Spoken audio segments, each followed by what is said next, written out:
Vegas Madness tonight. It's actually a day edition of this. It's a matinee for UNLV to open up Mountain West Conference tournament play. They get the win over Air Force in overtime, move on to play UNR tomorrow at noon here at the Thomas & Mack Center. And we are down below the court at the Cox Pavilion, and right back there is where you see the Mountain West tournament still going on right now. Utah State and Colorado State in action, but a big win for UNLV. They advance. That's the name of the game, Mark.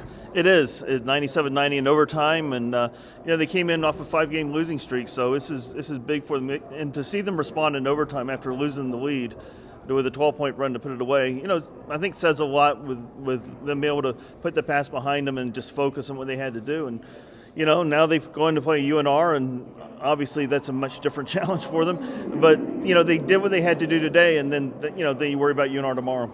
Yeah, a couple of big plays down the stretch for UNLV. I thought the biggest stretch of the game, personally, was Air Force takes a 3-point lead at the beginning of overtime, first lead of the game, and UNLV gets 2 blocks on a fast break. Air Force could have gone up 5.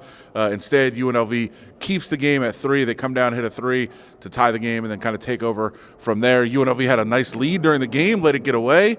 But overall, not a terrible performance. I'm sure not the one that they wanted. Played a lot of minutes today going into a game tomorrow as well. But UNLV gets through. We heard from Marvin Menzies after the game. He told us about one of the stretches that he thought and one of the most important parts of the game. We tried to keep them around the basket a little bit more with some of the sets that we ran. Felt like if they didn't get the ball, then we would have them in good rebounding position if we did that, and that helped a little bit. We got some good putbacks there, timely putbacks during the stretch there, down the stretch. Also, just getting them more engaged earlier in the possession. I think there was some times that, in the few times we played there, the couple times we played them before, they were drifting out a little bit in the offense when they should have been more engaged with deeper touches. So a strong performance by UNLV all around, but Mark, it was really the front court that really stepped up for the Rebels today. Yeah, Shakir Houston and Brandon McCoy combined for over 40 points. McCoy had 12 rebounds. And it was quite different from the first 2 meetings. Air Force did a great job of keeping those guys in check and making the guards beat them. And today, UNLV made some adjustments, got those guys better involved. And the guards did a really great job, especially Jordan Johnson, of getting them the ball, and it made a huge difference. Yeah, Jordan Johnson, 12 assists. Brandon McCoy was 9 of 18. Houston, 9 of 12 from the field. Some great numbers for UNLV. McCoy also had a big impact on the defensive end of the floor. We haven't seen that very often. 3 blocks and altered a whole bunch more shots.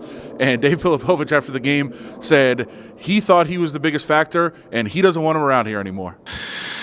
What a game. And we've played some really, really good games with UNLV. We've had a triple overtime. We had the overtime game today, and we took the lead for the first time in overtime, up 3. And then I'll give you one name, Brandon McCoy. And Brandon was very good. It was very, very good for them. I thought our guys were very good. I thought their guys were very good. And as of tomorrow morning, I'm going to start campaigning for Brandon to go to the NBA. A great quote from Dave Pilipovich. I'm sure UNLV fans would disagree. I think they want Brandon McCoy to stick around, but at least one more chance for fans to see Brandon McCoy here at the Thomas & Mack Center as the Mountain West Conference tournament progresses. UNLV now with that big matchup against UNR. 1-1 against them this year. Of course, UNR was shorthanded the first time. They're still shorthanded now in a different way, but a tough matchup lies ahead for UNLV.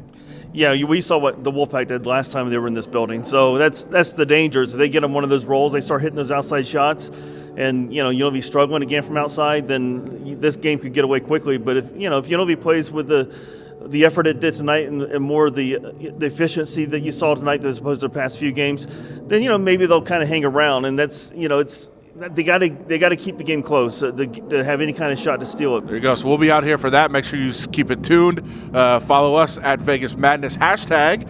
Follow Mark Anderson on Twitter. Follow me as well, Adam Hill.